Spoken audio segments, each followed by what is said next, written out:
Seluruh rakyat Indonesia untuk tetap tenang dan waspada, mematuhi ketentuan-ketentuan yang ada, disiplin dalam menjalankan protokol kesehatan dan mendukung kerja-kerja aparat pemerintah dan relawan dalam menangani pandemi COVID-19 ini.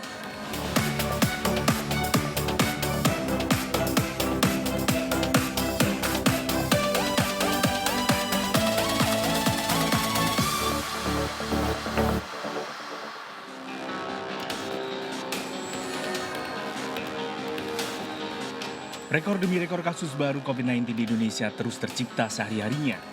Tak hanya berdampak pada rumah sakit di berbagai daerah yang diambang kolaps, tingginya lonjakan kasus juga berdampak pada tenaga kesehatan yang tumbang satu demi satu. Kondisi ini juga berdampak pada kenaikan angka kematian di Indonesia. Terdapat beberapa aturan yang tertuang dalam skenario PPKM darurat atau bekerja dari rumah untuk sektor non-esensial. Sementara untuk sektor esensial menerapkan 50% bekerja dari kantor dan 50% lainnya bekerja dari rumah. Sementara sektor krusial beroperasi 100% dengan penerapan protokol kesehatan. Seluruh kegiatan belajar mengajar dilakukan secara daring atau online. Seluruh tempat ibadah ditutup sementara, kegiatan peribadatan dilakukan dari rumah. Seluruh fasilitas umum meliputi area publik, taman, tempat wisata ditutup sementara. Kegiatan seni budaya, olahraga, dan sosial kemasyarakatan ditutup sementara. Kegiatan di pusat perbelanjaan, mal, dan pusat perdagangan ditutup. Sementara untuk supermarket, pasar tradisional, dan pasar swalayan yang menjual kebutuhan sehari-hari tetap beroperasi hingga pukul 20 WIB dengan pembatasan pengunjung hanya 50%. Sementara rumah makan dan restoran hanya menerima layanan take away atau delivery. Masyarakat dilarang makan di tempat.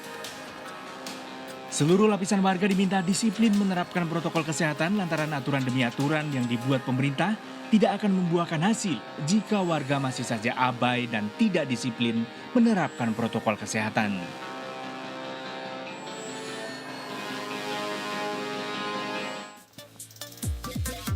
Ya baik, pemirsa, pemerintah mengeluarkan kebijakan PPKM darurat seiring melonjaknya kasus COVID-19. Gelombang kedua membuat Indonesia terus memecahkan rekor penambahan kasus harian dalam sepekan terakhir dan layanan kesehatan diambang kolaps setelah serbuan pasien COVID di berbagai daerah. Saya Herjuno Syaputra, kita akan berbincang lebih jauh terkait Indonesia darurat corona bersama narasumber kita yang sudah kami undang untuk malam ini melalui sambungan Zoom call. Yang pertama saya sapa dulu. Ada Ibu Suryani Motik, Wakil Ketua Kadin. Selamat malam, Ibu. Selamat malam, Juno. Apa kabar? Salam sehat, Ibu. Ibu gimana kabarnya? Alhamdulillah, salam sehat. Alhamdulillah. Iya, Bu. Kita saling jaga kesehatan. Kalau nggak penting, tetap di rumah saja ya, Bu ya? Setuju, setuju. Oke, Bu Suryani, kita bicara Indonesia darurat corona. Kita tahu bahwa bagaimana banyak sekali peraturan yang dibuat dan akhir-akhir ini kita tahu ada PPKM darurat. Ibu mungkin dan saya juga sudah baca draftnya dan hari ini baru saja diumumkan, kurang lebih sama isinya dengan beberapa draft yang beredar beberapa hari yang lalu. Kalau dari Ibu Suryani sendiri sebagai Wakil Ketua Kadin melihat aturan PPKM darurat ini seperti apa, Bu? Kita pernah mengalami kalau tidak salah hal yang serupa ini Iya, di bulan Maret hampir mirip. tahun lalu ya. Maret, April, Juni di tahun lalu ini seperti ini juga. Mal-mal ditutup, kemudian kantor juga ditutup 100% gitu.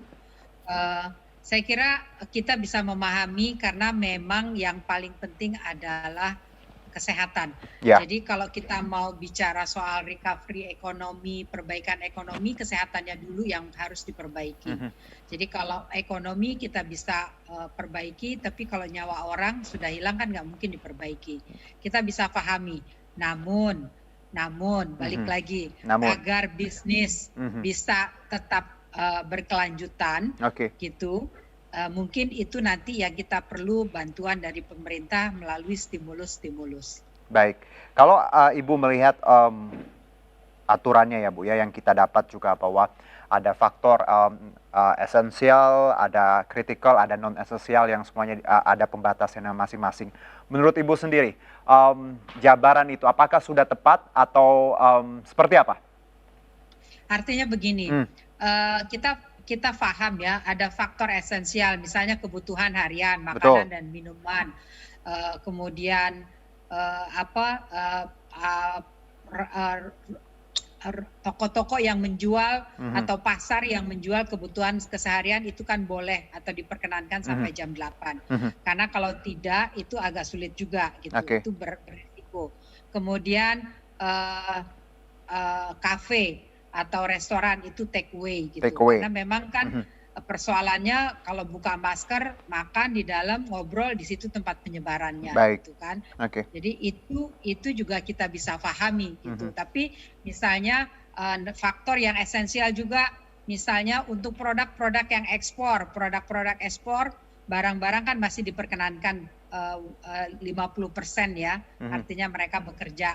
Kemudian kayak perbankan, lembaga keuangan dan sebagainya itu masih 50%. Diperkenankan 50% juga gitu. Jadi saya kira ini polanya hampir sama dengan tahun yang lalu. Cuma yang saya berharap sih nanti stimulusnya begitu. Karena kan memang stimulus itu ada dua. Satu, bagaimana meningkatkan daya beli, karena dengan adanya pengetatan ini pasti dengan sendirinya akan banyak PHK lagi. Sudah pasti. Mall pasti karena mallnya ditutup walaupun 20 hari. Yang lalu juga kita belajar dari yang lalu 20 hari ditutup kan peluang diperpanjang. Kalau misalnya pandeminya belum selesai atau belum bisa diturunkan, belum landai, trennya masih naik atau masih sama, pasti akan diperpanjang. Jadi bagi pengusaha mau tidak mau ini akan ada pengurangan, akan ada PHK. Pengurangan, kemudian yang kontrak-kontrak kerja sementara kemarin pasti juga akan berkurang lagi. Nah, bagaimana mereka agar tetap hidup? Nah, di sini tidak bisa diserahkan sepenuhnya oleh swasta. Pasti kita butuh intervensi dari pemerintah juga dalam bentuk stimulus meningkatkan daya beli. Gitu. Karena benar kata Ibu Suryani, ketika saya baca draftnya terkait mall yang harus mall pusat perdagangan yang harus ditutup, pikiran saya tertuju langsung kepada pekerja di sana. Bagaimana mereka harus survive, karena kita sudah punya pengalaman ya Bu ya. Tahun lalu mall tutup, otomatis banyak sekali pengurangan pekerja, bahkan ada gaji yang cuma 50%, even 30% karena ya tadi mereka tidak bisa survive. Nah, stimulus sendiri, Anda melihat sektor mana saja Bu yang paling krusial ketika memang pemerintah harus paling tidak memberikan bantuan seperti itu? Ya, tadi sektor yang langsung terkena dampak. Sektor yang langsung terkena dampak itu tadi restoran, mal dan sebagainya. Stimulusnya itu ke pegawai. Pegawai ya yang mereka di PHK, mereka harus dapat tunjangan yang seperti lalu, minimal tunjangan tambahan per bulan untuk daya beli mereka, karena mereka pasti saya kira gajinya akan dipotong. Iya, pasti. Terus yang kedua, ini stimulus juga misalnya untuk listrik gitu. Nah, kalau mallnya ditutup gitu, listriknya kan nggak bisa dong. Atau pabrik gitu, hanya bekerjanya 50%, nggak bisa ada minimum charge gitu untuk listriknya. Karena kan juga produksinya berkurang gitu. Nah, di listrik juga harus ada. Kemarin kan ada isu, ada rencana listrik itu subsidi di 459 sampai 900 mau dikurangi. Saya pikir dengan pemerintah narik rem darurat begini, saya kira nggak tepat kalau itu dilakukan. Itu harus ditinjau kembali begitu. Kemudian pajak juga gitu. Nah, pajak ini pasti kan juga berpengaruh lagi. Saya kira perlu juga ditinjau lagi gitu.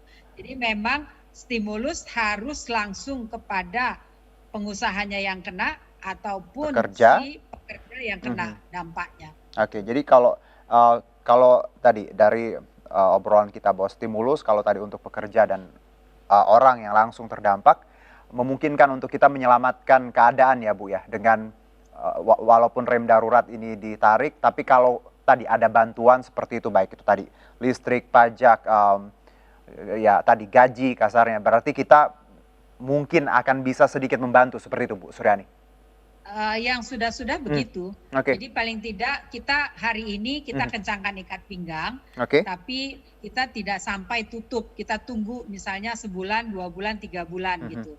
Nah, balik lagi nih, berharap nanti pada saat perbankan juga, perbankan kemarin kita udah restructure, kemudian sudah mau mulai baik, itu sampai sekarang juga misalnya untuk top up kalau butuh lagi modal tambahan sampai sekarang perbankan belum. Nah itu perlu. Nah saya kira yang tidak kalah pentingnya adalah sektor kesehatan sendiri, rumah sakit. Mohon maaf lahir batin gitu. Nah rumah sakit ini dana-dana COVID nih, tagihan-tagihan belum banyak, masih banyak sekali yang belum dibayar oleh Kemenkes, Departemen Kesehatan dalam hal ini. Padahal hari ini kalau kita lihat kan pasiennya membludak, ini tolong dipercepat pembayarannya. Karena kalau tidak nanti akan menjadi vicious circle, lingkaran setan. Rumah sakit nggak bisa dapat obat dari farmasi karena berhutang, gitu. Farmasi juga nggak bisa kasih obat, sementara rumah sakit kan harus kasih obat ke pasien dan dia harus menampung pasien yang sekian banyak. Jadi saya kira itu juga stimulus untuk nakes dan pembayaran kepada rumah sakit itu harus segera dicairkan menurut saya.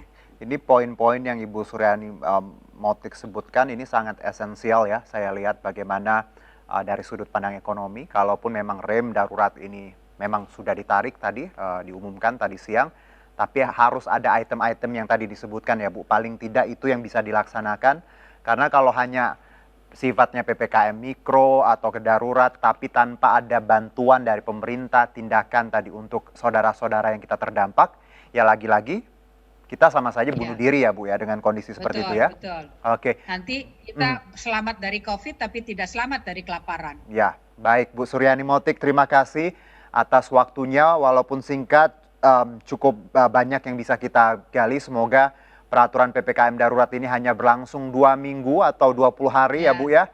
Harapan kita itu yang paling seperti itu. Ini juga tanggung jawab bersama bahwa percuma kalau ada peraturan tapi kitanya tidak disiplin ya Bu ya. Betul. Oke, Bu Suryani. Dan termasuk para pemimpin, para pengambil kebijakan harus menjadi kasih contoh. Baik. Dan pemimpin perusahaan juga. Baik, Bu Suryani terima kasih. Selamat bertugas kembali, sehat-sehat. Insya Allah nanti kita ngobrol lagi. Terima kasih Juno, terima kasih atas kesempatannya. Sama-sama Ibu. Iya. Demikianlah perbincangan kita di segmen awal Indonesia Bicara. Malam ini tetap bersama kami.